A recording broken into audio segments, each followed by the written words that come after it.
This is a very evil predator. Dangerous, cunning, always dissatisfied with everything. It seems that it's always in a bad mood, and it's better not to get in its way when it's in this state.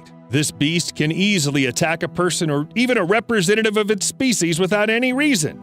But why do these wildcats react to everything with such aggression? Why are they always ready to fight? We're going to find out now. Let's go. For starters, a few facts. Pallas's cat, or manul, is a predatory mammal of the family Felidae. With a hostile stare and very thick fur, Pallas's cat lives in steppe and semi-desert areas of West Central and Central Asia and in the south of Siberia. These are stealthy animals which try to stay away from people as well as their own kind. Forget about lions and their prides. Pallas cats value loneliness and sometimes live at a distance of 5 kilometers from each other. On the area of about 100 square kilometers, sometimes only 4 to 8 cats can live. If people settled with the same density, then in Toronto there would be about 25 to 50 people. At the same time, manuls are much smaller than lions or people. Their bodies are about 46 to 65 centimeters long, and their tails are 21 to 31 centimeters long. So we can say that manuls are the size of a domestic cat. But unlike cats, which sometimes get along well with each other and love people, you'll never notice anything like that with a manul. Pallas cats don't like anybody at all, but they're really fierce predators which know a lot about hunting. Manul's fangs are almost 3 times longer than that of an ordinary cat, and if your pet has ever bitten you, well, multiply that feeling by 3, and then add to it the rage of a wild predator. Manuls have a death grip, and they don't let their prey go until they get what they want. But despite all the exoticism, in fact, they're just stocky cats with short, thick legs and very thick fur, which makes manuls seem larger and heavier than they actually are. They have the longest fur among cats.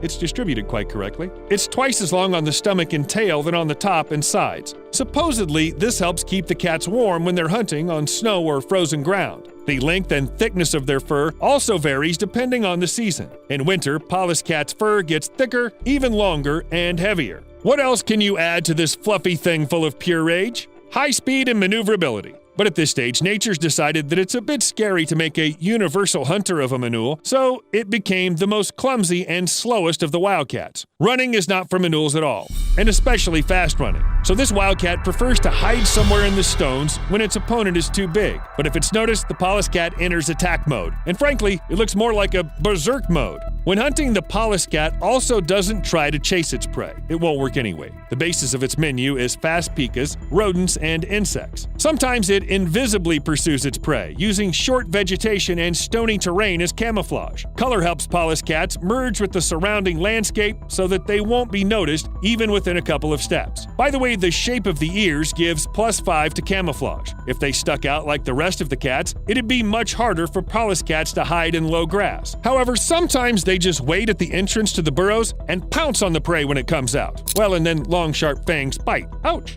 Manuls may not be the fastest cats, but this doesn't stop them from hunting successfully. And don't think that the amazing features of manuls ends there. I've already mentioned thick fur, but you can't imagine how much thicker it is. It's believed that the density of manul hair is about 9,000 hairs per square centimeter. That's not an animal. That's a fur ball with paws and fangs. Thanks to the thick fur, Pallas cats can bear the cold easily and can live even high in the mountains, up to 4,800 meters above sea level. About -50 degrees Celsius? No problem for the manul. It doesn't change its usual way of life. It hunts in the twilight and in the morning, and sleeps somewhere in the hole in the afternoon. When your saliva in your mouth starts to freeze, the Pallas cat will feel quite comfortable. And the Pallas cat's eyes are almost human. I mean, they're pupils. In bright light, they're not vertical like domestic cats have, but their pupils are circular. By the way, tigers and lions also have such pupils. For a long time, this was a mystery for scientists, but it seems that it's all about territory. The Pallas cat has it much more diverse than other small cats, the deserts, the steppes, and the mountains. To hunt in such conditions, they need circular pupils. Well, thanks to evolution. Wait a minute. So these animals are aggressive loners with strange eyes and they don't even like their own kind and live alone even in harsh conditions? And what about breeding? In fact, despite all this, Pallas cats are quite successful in producing smaller Pallas cats, and even hunting these animals doesn't put them at risk. Perhaps it's because there are quite a few Pallas cats out there, or maybe it's because they fight the hunters. I wouldn't be surprised. But it's still quite difficult to meet a manul in the wild. They live too far away from each other, and they're very good at the art of disguise, and don't want to face people at all. And if you see an angry Pallas cat live at least once, you'll realize it's only for the best. However, Pallas cat isn't the only unusual representative of the family Felidae. Meet a fishing cat, a wild predator living in Southeast Asia. And as you probably have already guessed, this cat catches fish. Moreover, it dominates the water, as the predator should. Domestic cats squeamishly shake off their paws if they get into a puddle. Most wild cats don't like water. And if they have to overcome obstacles in the form of rivers or lakes, they do it with obvious dislike. Fishing cat is an exception to all the rules. It not only hunts shallow waters easily and with pleasure, but it also swims perfectly. It seems that because of the range of these predators, when there are too many different reservoirs around, you'll have to learn to swim to at least survive and get food. But the fishing cats have upgraded themselves. They not only learned how to swim, but also evolved into professional swimmers. Fishing cats are much larger than domestic cats, have powerful muscles and a wide chest. The weight of the males can reach 15 kilograms. But this isn't the most important thing, because fishing cat has webbing. Seriously. They help these cats move in the water as well as capture and hold their main prey, fish. Besides, tropical fishing cats have a special structure of nostrils which allows them to hold their breath and dive underwater. I'm still talking about cats, about the next of kin of those domestic fluffy things which run in terror if you spray them. Any beast from wildlife, not to mention other cats, can envy the fishing talents of this predator. Fishing cats can patiently wait for their prey, lure fish imitating insects on the surface, and rush into the water with lightning speed. And if fishing for some reason didn't work, these cats will easily find a substitute for fish, maybe a duck. By the way, did you notice the tail? It's really short, because these predators don't need a long tail to keep balance. In water, such a tail only gets in the way, so the fishing cats just got rid of it. No long tail, no problem. Do you remember the sociable manul? Fishing cats also have a reputation as brawlers and bullies, but they avoid meeting people.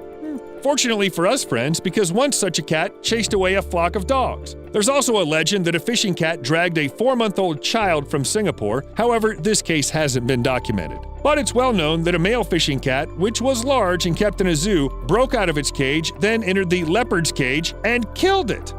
Maybe poor Leo looked at it the wrong way. It's not surprising that adult fishing cats prefer loneliness. If they don't take care of their offspring, apparently they, like the Pallas cats, have a nasty temper. And now, pay attention. Now it's going to be really sweet. A sand cat is sometimes called the smallest among the wild cats. Its body length doesn't exceed 90 centimeters, and 40% of that is tail. These fluffy animals, which you want to pet, live where it's the hottest, in the Sahara Desert, throughout the Arabian Peninsula, and in some parts of Central Asia. They prefer a very dry and arid environment with minimal vegetation, although who would prefer that? But if the Pallas cats easily endured extreme cold, these babies are just designed to survive in the infernal heat. Even when the surface temperature reaches 51 degrees Celsius, they're still able to live here, as usual, thanks to evolution. In order to move in such conditions, sand cats' paws are covered with fur, which saves the paws from burns. These little predators cope with the lack of water very easily. They only drink when it's necessary. Cats get their moisture from food, mostly in their diet, including jerboas, small rodents, lizards, as well as spiders and other insects that it can find. And if they want, sand cats can attack even a large poisonous snake.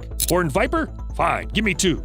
Whoever gets caught by a cat while hunting will still be eaten. No options. When attacking, sand cats can reach a speed up to 40 kilometers an hour. And they have a bonus. To track prey underground, nature has given these predators funny little ears. Well, if the prey's too big for one meal, the velvet cat will just put it in the sand till next time. It'll put it, so to speak, in the fridge. What else should I add? Taught the nature and taught sand cats to bark? Why not? What else should I add? Cats are great, but it's better to pet the domestic ones and stay away from the wild, even if they are incredibly cute and fluffy. Who knows? When will the wild cat decide to put you on its menu? See you later.